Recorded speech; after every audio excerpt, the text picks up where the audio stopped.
global aviation industry convenes in person for the first time in 2 years in Boston next week.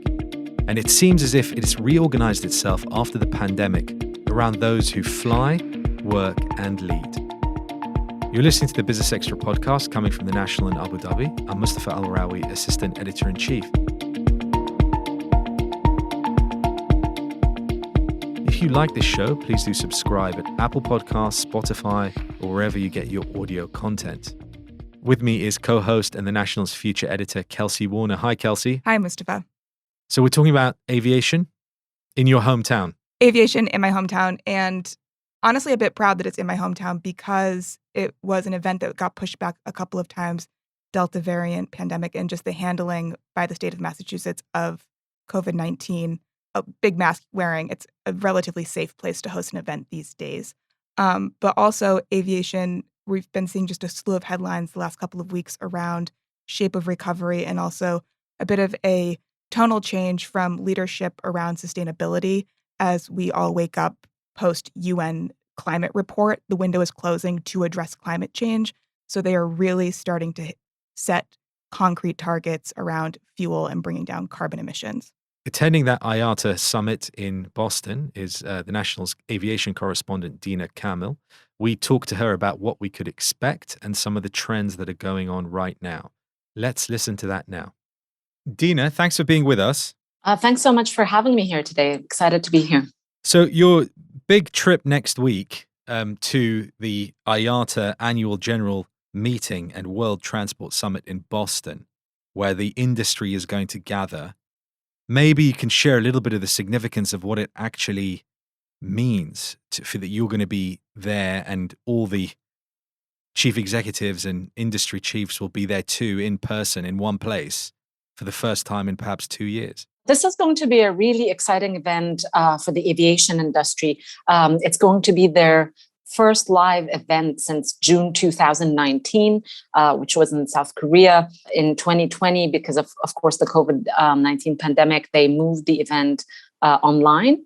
It was then supposed to happen earlier this year in summer, but was again postponed because of the various COVID variants. And now finally, the Iata Annual General Meeting and the World Air Transport Summit is going to take place in Boston, as you said. This is a gathering, huge gathering of industry leaders. There's going to be more than 100 airline CEOs convening. There's going to be from all parts of the world, Middle East and Africa, Europe, the US, Asia Pacific. We're talking about also regional leaders such as Sir Tim Clark, the head of Emirates Airlines, and Mr. Tony Douglas, the group CEO of Etihad Airways, for example. There's also going to be a big representation from aircraft manufacturers who are eager to talk to their airline customers. So you have the likes of Mr. Guillaume Faury, the CEO of Airbus is going to be joining. And of course, Boeing will be represented by, among others, Mr. Stanley Deal, the CEO of Boeing Commercial.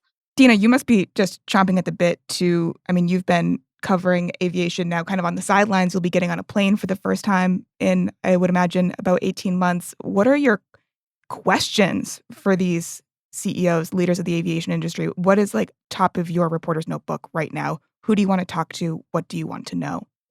Ironically, for me as an aviation reporter, it's going to be my first time on a plane in 2 years since COVID hit. So I'm really interested to see how the things that I've been, covering actually play out on the ground.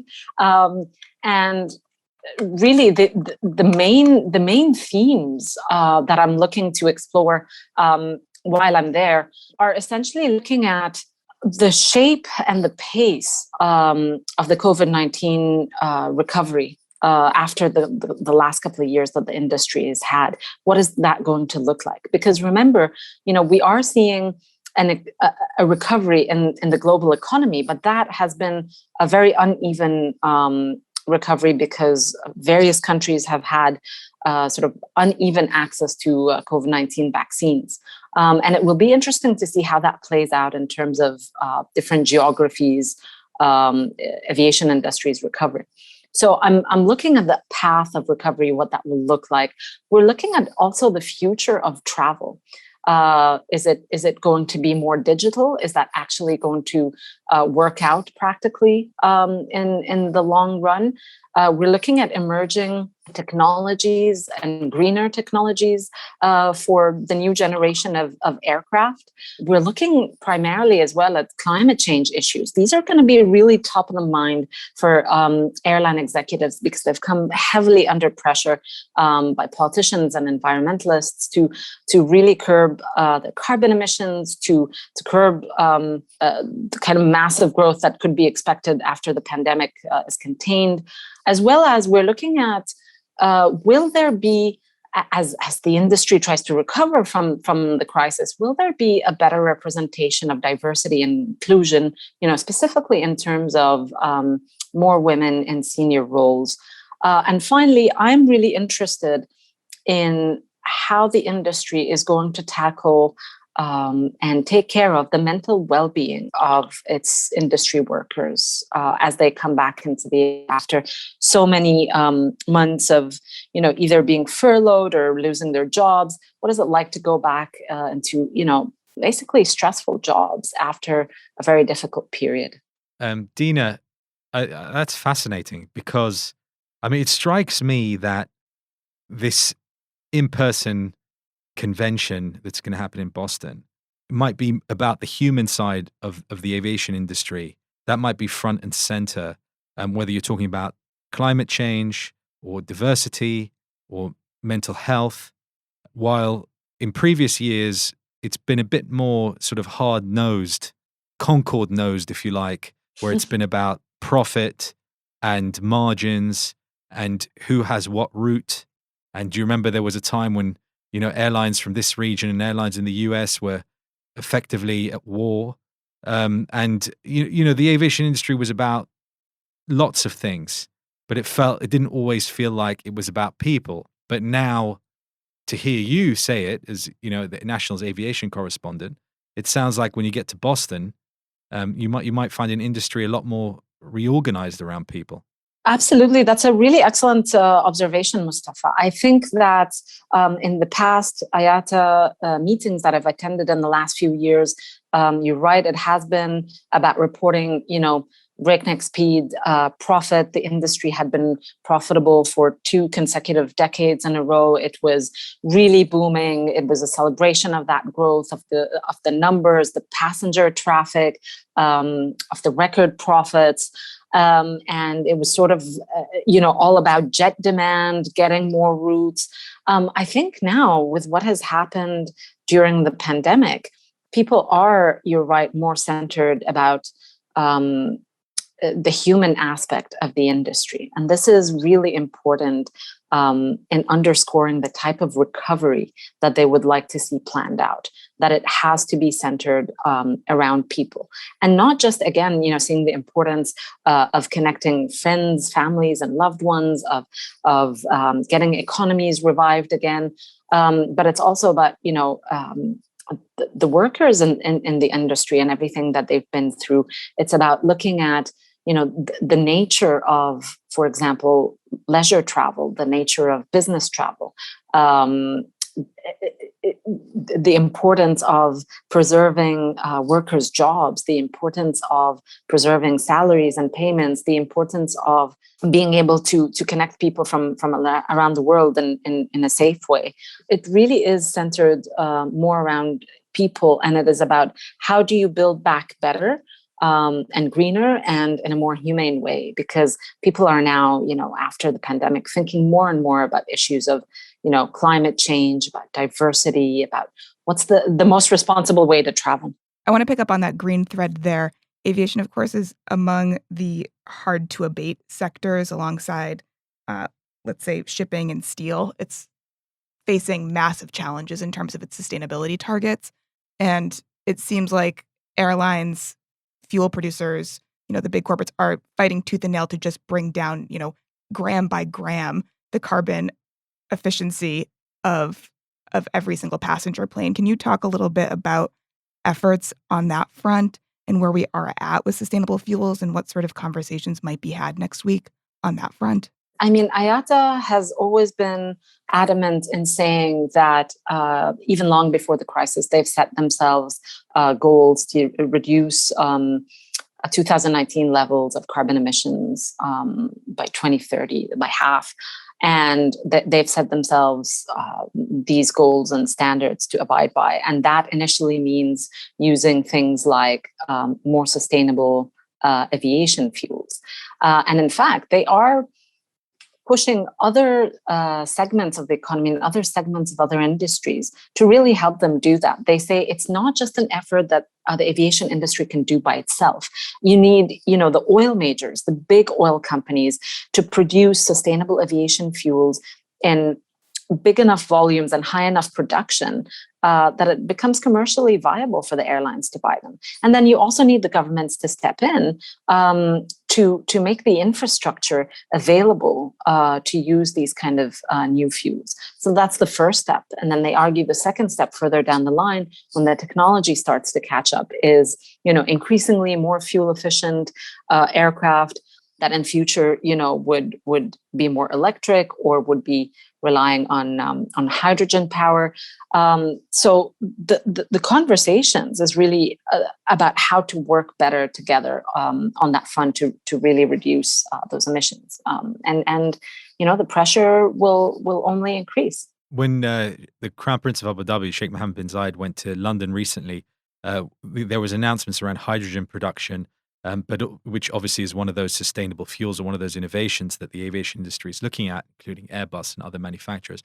But there was also this interesting announcement that the UAE and the UK would create decarbonized air corridors between the country. And of course, there's a very busy route handled by Emirates, Etihad, the other airlines here, British Airways as well. And from what I could tell, it's quite a new concept. And the idea is being that they I guess put legislation in or policy or infrastructure, as you said, to make sure that the planes flying that route have as little carbon emissions as possible. But I'd be interested to know when you're in Boston, if you do hear any more about decarbonized air corridors, because that could be the next thing, right? Where on a government to government level, they say, we intend to do this. But moving on from sustainability, if you don't mind, Deena. And earlier I complained about hard-nosedness, but I'm going to be a bit hard-nosed now because IATA's outlook for recovery is somewhat conservative. So, 2021 will be lucky if we're just under half of what 2019 was for passenger demand, traffic. And they're talking about, depending on which region, we're not looking at 2019 levels until maybe 2024, 2023, something like that. But then we look at the example here of Emirates Airline, which is on a hiring spree and is putting the A380 Super Jumbo back on many routes. Now, Emirates was affected as any other airline, but perhaps always in the back of their minds, or not the back of their minds, they said it quite openly, we don't want to cut back to the point that when the recovery is there, we're not able to jump on it. So I guess my question is, and maybe it'll become more apparent in Boston, the answer, is IATA's outlook very conservative?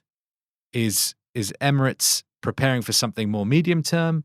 Can they both kind of inhabit the same space, or is one of them wrong?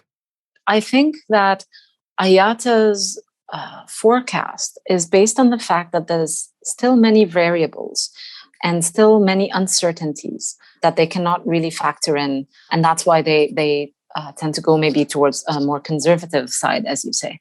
The amount of surprises we've seen and the amount of shocks that the industry has gone through, perhaps that contributes to this conservative estimate, whether it was in terms of, the various variants, whether it was in terms of the different pace of recovery that was seen in different regions around the world. And it's not all uniform. So, for example, IATA is saying that, in fact, domestic travel will recover much quicker, for example, than longer trips. People are more comfortable traveling either within their countries or taking shorter trips than something that's more long haul. And that, for example, traveling for holidays or seeing loved ones and family that would recover potentially faster than business. Now that we've all been acclimatized to Zoom calls. So it's definitely, I think their point is that it's not uniform across the board.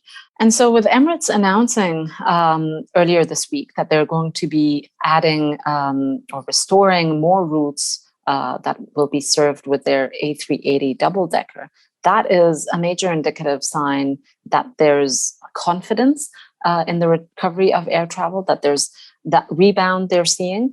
But keep in mind that it's all relative. So by the end of the year, Emirates hopes to bring back about 50 of its A380s. And that's out of a total A380 fleet of 118 aircraft. So yes, there is some recovery, but it's not a complete and total rebound at this point. It's a little bit too premature, perhaps for the industry to say that things are returning to normal. It is a gradual and uneven paced recovery across the world. Okay, but for a non-aviation buff who is looking at the industry and seeing the A380 headlines in recent weeks, what is the significance of Emirates being the largest holder of this super jumbo jet and its relationship to Airbus? Can you just put that in plain English? Well, yeah, maybe to lay out the landscape of the importance between the two. Emirates has always been a champion of the Airbus A380 aircraft. It's always believed that the economics of this aircraft can work for it. And it is therefore it is the biggest operator of the A380s, and it is the biggest customer of this aircraft. In fact, the A380 program is now coming to an end after Emirates takes the last of those aircraft, takes delivery of that into its fleet. So the significance really is that Emirates, because of its location in Dubai and the kind of position that the hub is in, was able to make the economics of the aircraft work, which means it was able to load on, more than 600 people that can fit into the plane and jet them around different parts of the world, transatlantic flights and what have you, using Dubai as a hub. Because of its massive network, because of its massive reach, because of the transit location of Dubai, it was able to make that work. Whereas other airlines have not been anywhere near as successful as making that happen. So really that relationship between Airbus and Emirates over the 380 was cemented over the years. And Emirates did indeed even have a very strong part to play in the design and the development of that aircraft, with very detailed notes from Sir Tim Clark to Airbus on its development. So it's really the end of an era in terms of that program coming to an end. But of course, Emirates is going to continue having those aircraft into working on its fleet well until 2030s. Deena Kamel, thank you so much. Best of luck in Boston, and we want to hear all about it when you're back. Absolutely. Thank you. I will report back and tell you all about it. That's it for today. All that remains to thank you, Kelsey. Thank you. Our production team, Arthur Edison, Naisha Khan, and you all for listening. Join us again next time.